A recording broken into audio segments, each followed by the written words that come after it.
Welcome to the Intentional Leader Podcast presented by Reenergize Professional Coaching. We appreciate you listening in and learning with us. The stories and leadership tips you hear will help you become a great leader. Listen intentionally.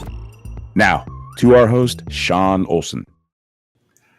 Hello, everyone. Welcome to this episode of the Intentional Leader Podcast. This is the podcast where you hear the real stories of normal people just like you who have become extraordinary leaders. You'll learn some valuable lessons from their lives, lessons you can apply to become the best leader that you were created to be. When you become an intentional leader, lives are changed. I'm your host, Sean Olson. I'm an executive coach, business owner, author, and speaker. Thank you so much for joining us today. And listeners, I just want to remind you once again, as we get leading off here today, hit that subscribe button for whatever player you're using or on YouTube. We'd love to have you subscribe to the podcast and get notified every time a new episode drops. Today, I'm excited to introduce our guest. His name is Randy Adkins. Randy is in the Charleston, South Carolina area. He is an author, a teacher, a speaker, a preacher, and what I like, a transformational leader in many, many different ways. Randy, it is great to have you on the Intentional Leader Podcast. Welcome. Hey, Sean, it is fantastic to be on here, and I'm really ready to share some great intentional items that we can be as leaders. And so excited to have this conversation.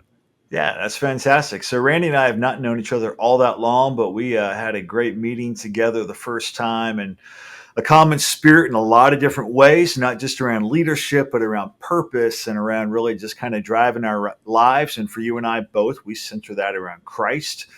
We always have to have something that centers us. And so I'm excited about our conversation today.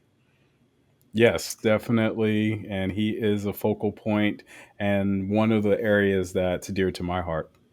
Absolutely. So tell me really quick, Charleston, South Carolina area, you've been there, what, your entire life? My entire life, I've born and raised here in Charleston, South Carolina, grew up and enjoy this great humid weather that we're having actually right now while we're Yeah. recording. And we have great beaches, historic value, and just really great food. So if you have the opportunity, definitely come here for the great food. It is exciting. And I also met my lovely wife here as we were in college. And we've been married for 26 years with that. And we have 3 children. So this has been awesome. Awesome. That's a blessing. That's a blessing. How old are the kiddos? So I have a 23-year-old, a 20-year-old, and a 17-year-old. So we are what we call now Close. bird launchers, not empty Yes. nesters. We're Yep. getting close. One more year, and our last one is a senior this year in high school. So we're excited about Fantastic. this new transformation, new time in our lives. I love it. I've not been down to Charleston. My wife and daughter were down there last year. My wife wants to take me. So when we get down there, we can hook up and you can take me one of those great food establishments and we'll enjoy that meal together. Yes, definitely. There are so many options. So we can definitely do that. Good, good, good. Well, hey, we lead off every show, Randy, with the same question. It's kind of like, just tell us about your professional career, from where it started to where it is today. But the important part of that is, what are the leadership lessons you've learned along the way? So I will start my leadership, professional, working vocation at a shoe store. I All was right. in the mall. I used to sell Nikes and Jordans and all of those shoes at an athletic foot store for many years while I was in college. And during that time, I learned a few items there where I just started off just working. And I was not a one that would really speak to many people or talk to them. But what I found was that they said, hey, everyone that comes into the store, we need to greet. And this was Mhm. new for me. So I was like, well, I can do that, and I have a reason to do that. And so I started doing that. And it was something that I was like, oh, this is natural. This is not something to be afraid of.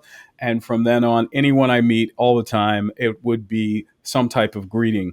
But even in that position, while I was just there as one of the associates, I ended up being what they call a shift manager, and ended up being in leadership there, being able to close out and do all these other items. And that was one of the first areas and first times in my life where, even though I was just an associate just selling shoes, I ended up being one of the leaders in the store at the time. And as time went on, still in college, and the shoe store changed its policies on the Mm. shift managers, and it was time for me to find a new job. And that's when I started working in a vocation that was close to what I was doing in school, which was programming, and found a job there and started doing programming. And as time went on, just continued to really work on that skill and craft, but ended up traveling the nation and the world by Nice. doing some really innovative things in technology. And so I got to go to Hawaii, throughout our nation, and sharing that how to do and how to change. And what we were doing is actually automating the way that people would work in these businesses. So one thing I've Mhm. found that is that a lot of businesses, a lot of people are doing things because they're comfortable with the way that things are, instead of trying to challenge to take a step into something that is unknown. And we Yeah. would have to go in and have to talk to people and say, hey, what are you doing now? Well, what if we start making these tweaks to your process and start making it better? And then we can, not only is it helpful for the people who are working it, but it's also helpful for businesses when it comes to money, because we automate things that people were doing manually and spending time for. And now they're able to do other productive things in their work. And from there, more on my vocation side of doing a lot of the software stuff, just ended up in leadership in hospital systems, helping to automate and do some of those kinds of things. So a lot of my work was to help others be able to find ways to really live in the business world and lives, and trying to improve their productivity. And many times I have teams that I'm with. Project management is one of the areas that I do as well, and making sure we had successful implementations of those projects. And so today, I'm a senior consultant in software and do that on a consistent basis with work for both the government and commercial. And through Great. that, leadership is huge and culture is Yeah. huge, being Yeah. able to share that information with others. And It so is. I then bring in the other multifaceted pieces of my life, like I'm an author, being able to Mhm. share that, pull the team together, and do that. Additionally, being able to work on in the church. I was in church for a long time as an assistant pastor, and at this moment in a transition to, we'll see what God does with that ministry side of it. But it's also leadership, and I found that being on different boards as well throughout the community, being able to bring that together. And as a leader, looking to serve and serving in many capacities. So whether I'm a software consultant, ordained minister, on a board, or sharing information in the community, I found that the same leadership skills work when I'm in a volunteer organization, or even when I have more authority over someone's Yeah. paycheck and you have to say, hey, Yeah. you're going to do this or you don't have a job. And it's very Yeah. different in how you sometimes approach Yeah. those things. It is. No, I like all that. I love the story there. I want to jump backwards to a couple different pieces of your story and dive in. So that first shoe store, Yeah. and you made the comment very vulnerably and jokingly, that they're like, "Hey, you need to greet all the guests," and you're like, "I hadn't really thought about that."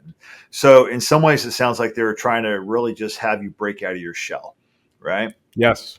Yes. So for our listeners, a lot of listeners, over half the world are introverts. And so there's this fear factor of like being open and greeting people and things like that. So what's your insights as to like overcoming those fears to break out of our shell and really just become what we need to become to be effective in the workplace?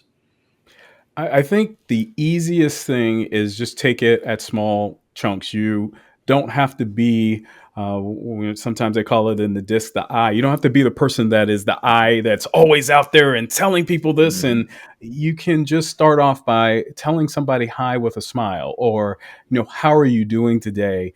And those were probably my initial phrases was, hello, how are you? Welcome to the store, or something like that. Just a small phrase, and you want to greet people. If you begin to do that, then I found myself greeting people when we get on the elevator, or greeting people when Mhm. I was just out and about, versus where in other cases I would not have been doing that. And my encouragement to anyone is just start small and really take something like that, and like greeting people, you will be amazed at when you put and give something out, just like a smile or a hi, how people are going to give that back to you, and be it with a hi or a smile. And you're like, wow, I didn't know that. In many cases we're just afraid because we think there may not be a response or something else, Mhm. but sometimes we're able to set the stage by just doing that one little thing.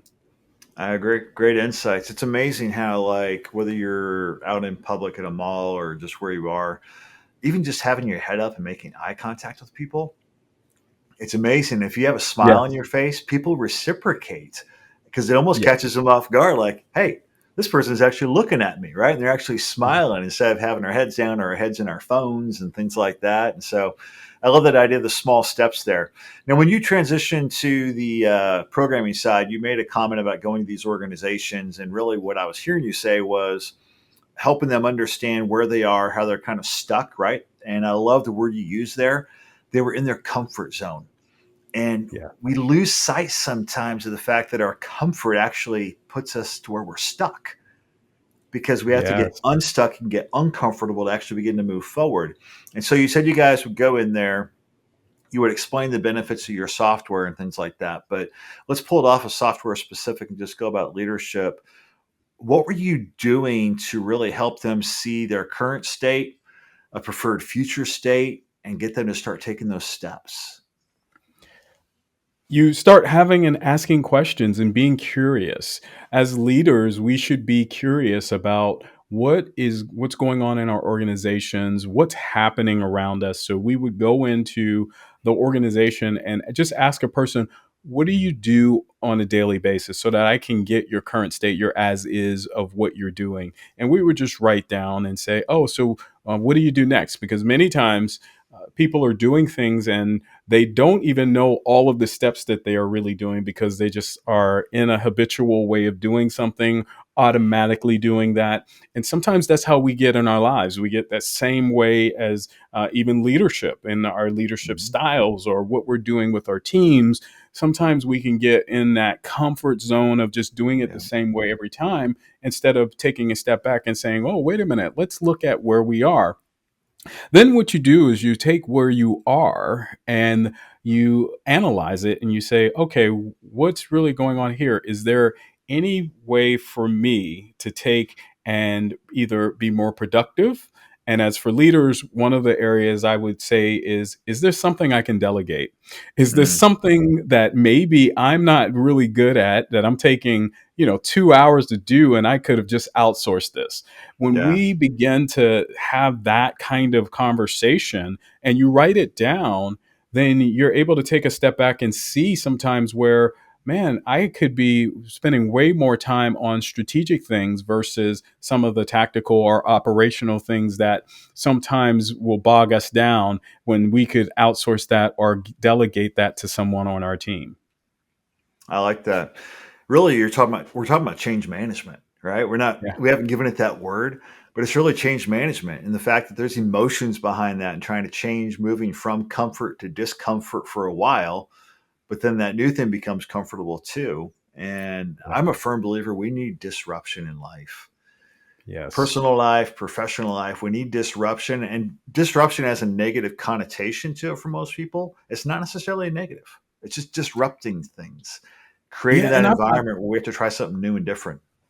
And I've found that disruption is where we find our creativity. Sometimes we Hmm. find the greatest innovations when we have been disrupted or in a place that's uncertain. And I get it. I like certainty as well. I like Yeah. plans. But when the plan is not going quite right, we got to be ready for the change and be uncomfortable for a little bit to allow that change to occur, and maybe we get more creative, we get more innovative. And you think about the best teams, the best companies and organizations that are out there, they're able to move at a quicker pace when it comes to change. Mhm. They're not going to sit there and just sit in the same place all the time. They've got to innovate and emerge from where they are at any moment in time. So my encouragement is, in our lives, on our teams, in our businesses, look for those areas to actually do what you just talked about. Let's look for those changes that we can, and be okay with being uncomfortable. Sometimes we have to talk about that, because I think when it becomes that uncomfortable space or uncertain space, it Yeah. doesn't feel good. Absolutely. Absolutely. You were talking there towards the end of your story about your time in ministry and drawing that parallel between positional leadership versus influential leadership, right? The positional one is I'm your boss, you have to do what I say, versus influential leadership, which is intentional leadership of they don't have to do it. It could be a volunteer workforce at church. It could be a project team at work where people are placed there, but you're still not really their boss, but you have to lead this project team. Influential leadership, and I always say leadership is influence, influences behavior. Are you behaving like a leader? What, in your eyes, Randy, are some of those key behaviors to influence people when you don't have position over them? I'll go back to a place when I was pretty young, and I was put in I was it ended up being the director of application development at a hospital. I was only 29, 30 years old, and I was in a position over some people who were, much older than me, other departments in the hospital, which I did not have direct authority over. Mm, What occurred then is, what you have to have is some semblance of a vision or a plan that it can be shared and communicated to everyone, and then allow for people to really hold themselves accountable in all areas of what they're doing. And this is something that I learned during that time in an organization where many times I did not have direct authority over it. However, if the plans were there and someone committed, then we all agreed that the accountability was going to be there as a team, that was the way that we all were going to be successful. The same thing is, you can take that same way and approach to volunteer work, whether it's a organization, civic organization, a nonprofit, church, and it's the same type of thing. You have to have that vision, you have to be able to communicate that, and make sure that everyone is on board with the yeah, steps, the plans, and number one, that they have some type of ownership into what's going on. And then when you have a absolutely. team like that, then that influence is pushed through the agreements that we've all made.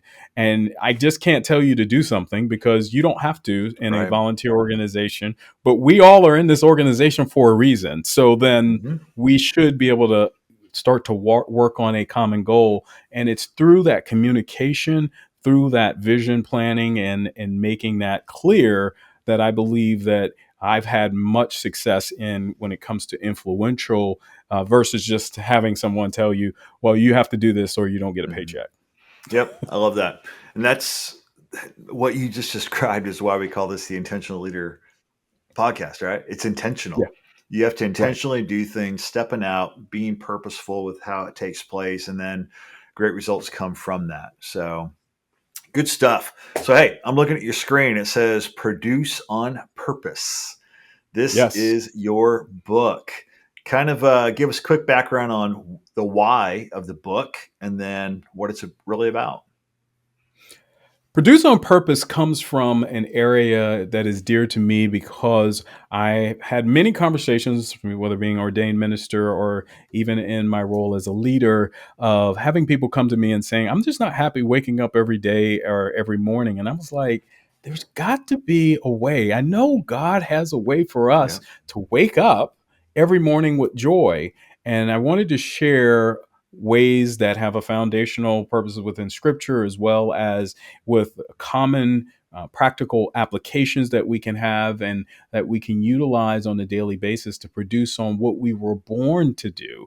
And so when I say born to do, we were all designed, uniquely Hmm. designed to be able to come out with a purpose and a meaning in this life.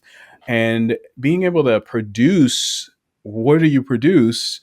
And produce something that is joyful, fulfilling, and loving in your life would come from us understanding what are those steps, but so that this external world and the temporary things of this world, they are not the things that drive Yeah. us, but what's driving us is this internal design I have on the inside that Yeah. begins to drive me in what I do and who I am and what I produce every day.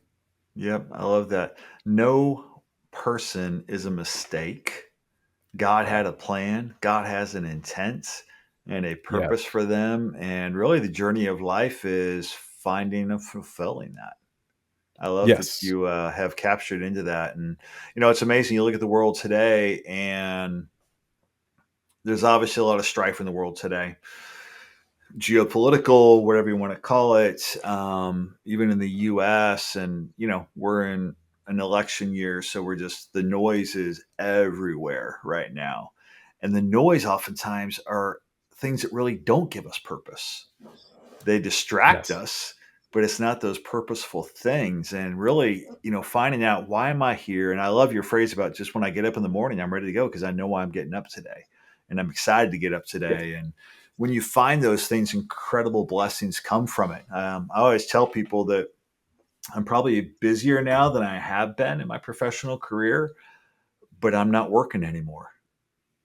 I love Yes. what I do. I found my sweet spot, and it's just a joy to impact thousands of people through leadership development like we're doing. So give me a couple of the practical tips you have in Produce on Purpose, because I know you take them on a journey through that. Yeah, there's a good bit of practical advice to be able to take in. I start off the book by sharing how many times we are all walking through this world as actors or actresses. And when I say that, if you look at the book, it has a mask on the front, that many times we're showing up to situations as an actor or an actress. And in the Greek times, in order to be an actor and actress, what they would do is put on these masks to show Mm, that, hey, I'm acting right now. Well, what I would want to call our mask or invisible mask when we show up into a party or a situation, or maybe I'm different at church than I'm at home, than I'm at work. I put on a different mask depending on mm, where I'm at and who I'm talking to. And it's most of the time to please somebody else and please what we think they want us to be while we are there. So you speak differently, you may act differently, you may even laugh differently.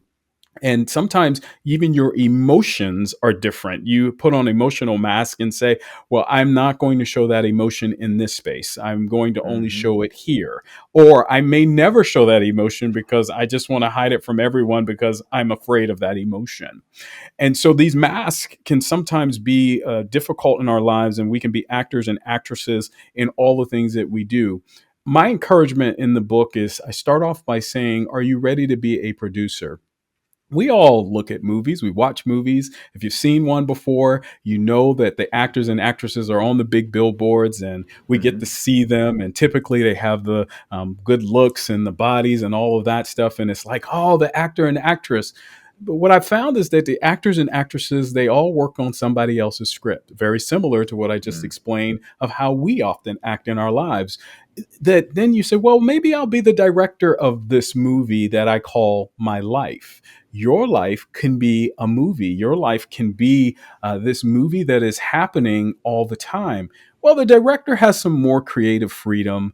They can say, hey, we're going to take this shot, this perspective, this way of doing things. But even the director works for someone. And Yeah. the producer is usually the person that has taken the script from the writers, if or they could have been the writer, has taken and put all the resources together. They hire the actors and actresses, they hire the directors, they have a vision for the project, and they want that vision to be distributed to the world in the end. And as a producer of your own life, when you begin to understand what your vision is, who you are, what you were born to do, then you are able to then start to move down a path that says, okay, I'm going to be intentional about what I do. Hmm. And I'm going to know my purpose. I'm going to have an intentional aim with my purpose and what I'm going to do with my life. I'm not going to just allow the outside noise or distractions of this world to change who I am, to change my emotions, to cause me to juggle masks every day. But what I'm going to do is I'm going to focus on myself first. And so initially, I start off with a very practical idea of us connecting with source, our God, our creator. Our Mm. creator is the one that allows for us to then align. Paul describes it as being a tripart being. We are body, soul, and spirit. When we begin to align our body, what's happening on the external, which is our five senses, and then our soul, which our mind, will, and emotions happen, where we can make decisions and choices of, when we begin to align that with our spirit, which is the portion of us that we know is there. Because one thing I can tell you, if for some reason, if I don't have my arm, I'm still here.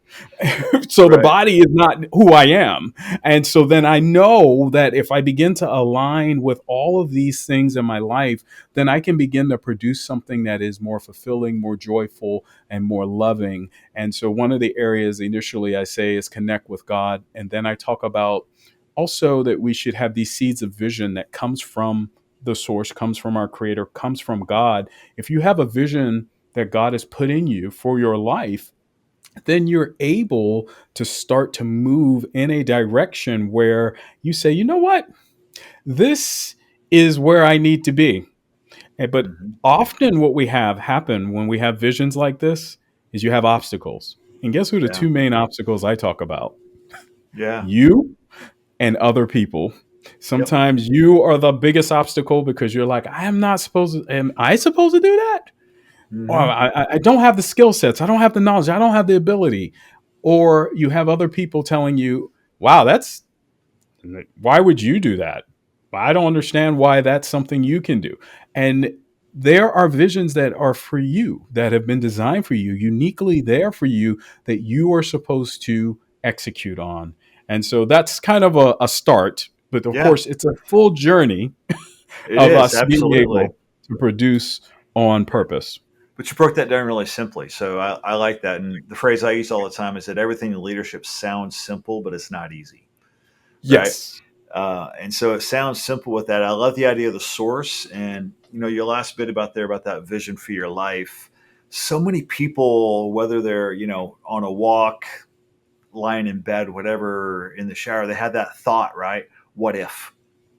And it's amazing that first enemy, which is ourselves, how many of us are like, no, without even really considering it, right? It's like, who am Right. I to do that? Why would I have that thought? And I'm like, but you had the thought for some reason, you know? Yes. God produced And something in your mind to make you think about this. Why couldn't it be you? And step out on that. And it's interesting. I love your idea that other people speak into us too. And there are yes. people that are that positive force in our life who are saying, Randy, you can and you should. And I'm here for you as you do that. There are many more, unfortunately, who say, why would you? Why you? And I'm almost a believer. I'd be curious to see your perspective on this. You've probably heard those phrases before that, we are, we become like our five closest friends, right? In Yes. demeanor, how we speak, how we act, that's kind of your masks, right? We go Mhm. with people that have the same type of a mask we have on, or if you want to view it that way. I'm almost of the belief about this with this purpose bit. I'd be curious to get your feedback. I want to put people around me who, when I share what I'm thinking, that vision that I have, aren't going to say no. They're going to say how, to Hmm. challenge me, to stretch Yes. me to go after it, who aren't putting up roadblocks, but are saying, okay, but how are you going to get there? What's the road going to look like? And how can I help you? What's your thought on that? I believe you bring up a great, important part of our lives that we really need as we have these visions in our life is who do you have around you? Who do you have in that circle that you continuously talk to, that you continuously are putting your information into? And it's important because when you're sharing something that is not fully baked, you don't need people putting in different ingredients that's Mm, going to make it not good. And hmm. so you have to learn to find those people who are going to support you. And here's what they look like. They do not judge you. They listen to you and they are curious about, like you said, helping and supporting what you are talking about. And they may not quite understand it, but they're going to ask enough questions so that they can get an understanding of it to where you may not have the full answers to yet, but they are willing to listen. And they're willing to listen without putting any other judgments, thoughts, anything from the past, because a lot of times what people are trying to project onto you, and this is interesting because people like to project who they are onto you. We have Absolutely. to be able to have boundaries in our lives to be able to reject that, but say, this conversation is about something that is dear to my heart that I feel that I'm being led to do at this moment. And I don't know where to go yet, but I want to share this with you. And when it comes to your purpose and it comes to your vision for your life, and God is talking to you, it is a sacred space. It is Hmm. a space where you really need to only invite those that are going to be there to really truly support. And I really believe this is important for many because sometimes that circle we have, and sometimes we said somebody's our best friend just because they've been around a long time, but maybe they don't have the ability to listen without saying, do you remember when you did this? That's Hmm. not what we're talking about at this moment. We are talking Yep. about where we are going. And as you do that, then you can know maybe I need different support sometimes in different areas and different places, and begin to really look at that so that you can begin to move forward in that vision. So I believe that's a very important part. It That's is. the only way we can really get places. It says you want to go fast. The African Hmm. proverb says you Yep. want to go fast, go by yourself. But Yep. if you want to go far, Take others with you're going to you. go with others, and Yeah. others are going to help you move along that way. Yeah. I like how you describe that person who can come alongside, though, a specific aspect of that. You were talking about the questions and the curiosity to understand. What you Yeah. didn't say was they try to tell you how or to fix it. Because Mm, that's what happens a lot of times. And what I want our yeah. listeners to understand is when people share that vision with you, because you've got people that want to share things and they will share things with you. Don't try to tell them how to do it. Don't try to fix it. But Hmm. even more than that, it's a mindset. Realize that if someone shares a vision for their life, that is a gift to you, Yes. that they Yes. trusted you enough to share an inner thought, an inner feeling.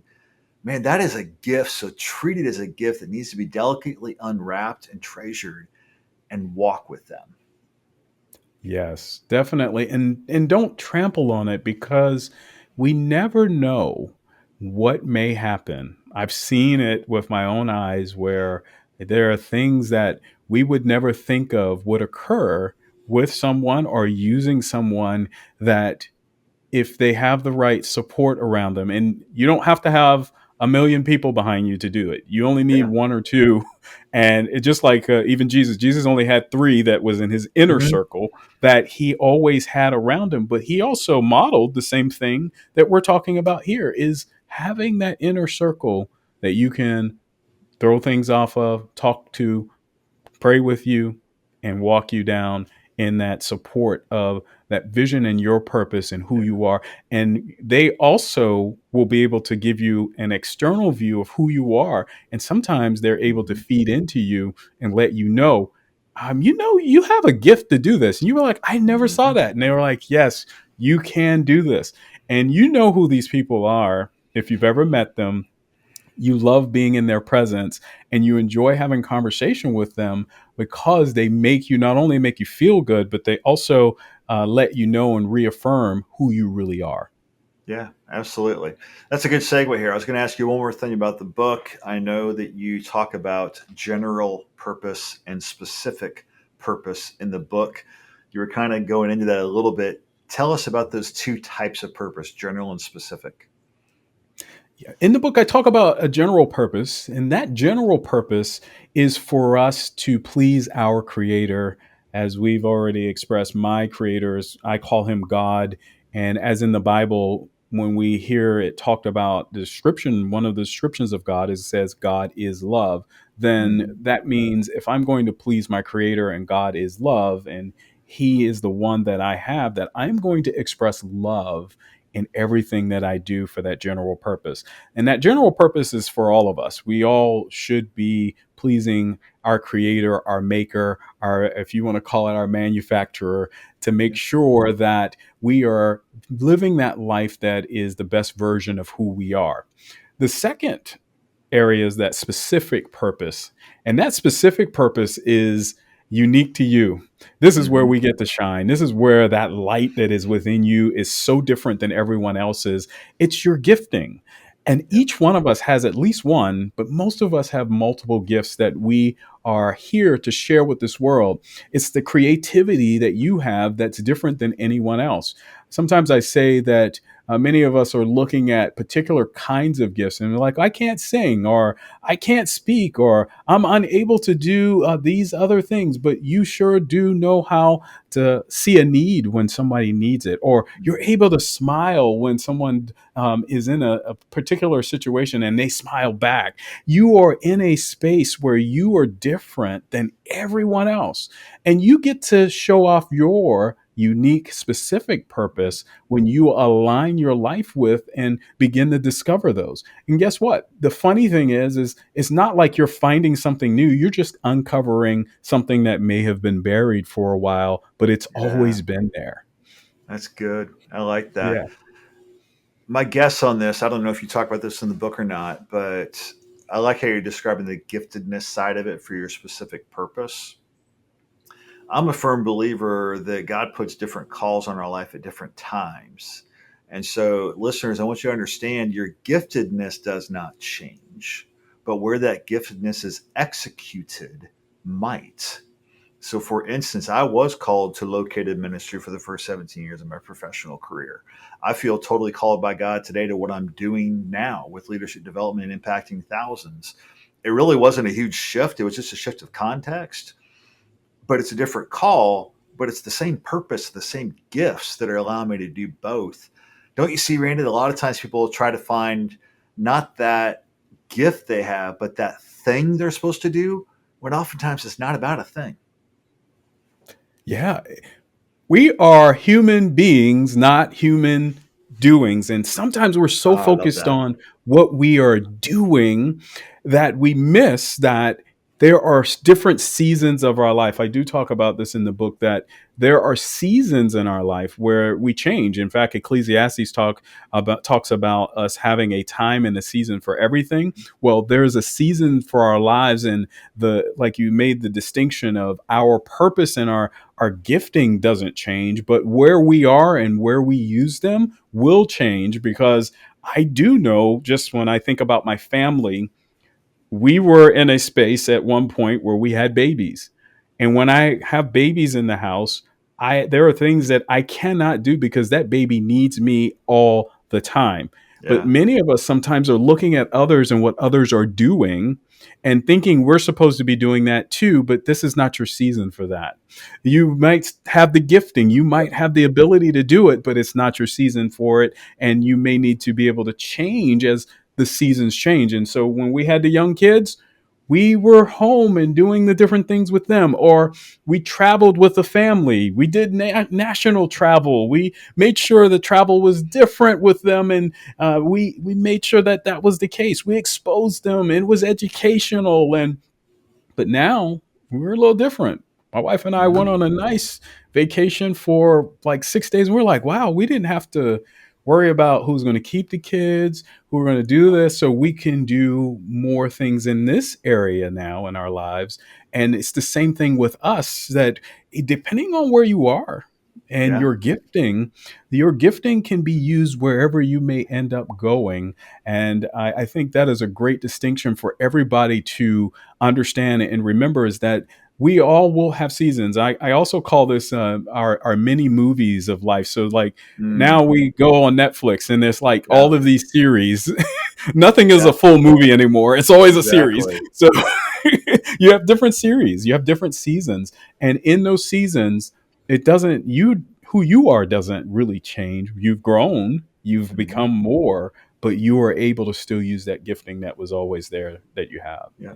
I love that. That's where we find fulfillment in knowing those seasons are changing and morphing with it. And yeah, my wife and I hit the same one that you're at, or you're going to be at here fully soon, where our one and only child's now out of high school and she's engaged now. And so we're finding those empty nest moments and enjoying life in a different way. But you have to be intentional with it because it Yes. changes how you go. So awesome stuff, Randy. I feel like we could talk all day, but we can't do that on a podcast. I have to clip it off sometimes. Maybe we'll do another episode down the road. But Randy, Yeah. we finish every episode of the Intentional Leader podcast with the same question. It's just a practical tip, really quick. What is something our listeners can do intentionally today to be a better leader? The one intentional thing I want you to think about, and I'm going to use an analogy here, is that thermometers always tell us what the temperature is outside. And they're very good at telling us how warm it is outside. And many times we are thermometers. We are saying all of the problems that we have, all of the issues that we have, the money that we don't have. We're good at being a thermometer and telling us all of the issues that are around. But my encouragement is that not only are you a thermometer, but that you will become a thermostat. Here's why. The difference between a thermometer and a thermostat is that the thermostat actually changes the Yeah. temperature and changes what goes on. And so I encourage you to be that that thermostat today, because now when you walk into the room, instead of you gauging what's around you and being the thermometer and saying, oh, wow, the room has a particular way. No, when you walk in, you change the temperature. You be that smile, and you intentionally do that every single day that you go out. Make sure that everyone knows that you have joy on the inside, that you have the love that's coming from you, and allow your light to shine and illuminate everything that you do. And I will say there are some practices and disciplines that you can do. Pray, meditate, and journal. I encourage you to do those things, and you will see a phenomenal change in your life as leaders. Thank you, Sean, for having me Yeah, on. This has thank you. been What a great challenge fantastic. for our listeners. Listeners, give it a shot. Take us up on it. Let us know how it works out for you. Thank you for being with us today, Randy. Listeners, you can find all the access links to Randy in the show notes of today's episode. Once again, listeners, hit that subscribe button. Tell other people about our show. We'd love to have you back again. Randy, thank you so much. Keep making a blessed impact in Charleston, and we will talk soon. Will do. Thank you. Thank you for tuning in to this episode of the Intentional Leader Podcast presented by Reenergize Professional Coaching. Be sure to see the show notes for links to Reenergize Professional Coaching and links to contact our guests. Now, hit that subscribe button so that you are alerted with every new episode of the Intentional Leader Podcast.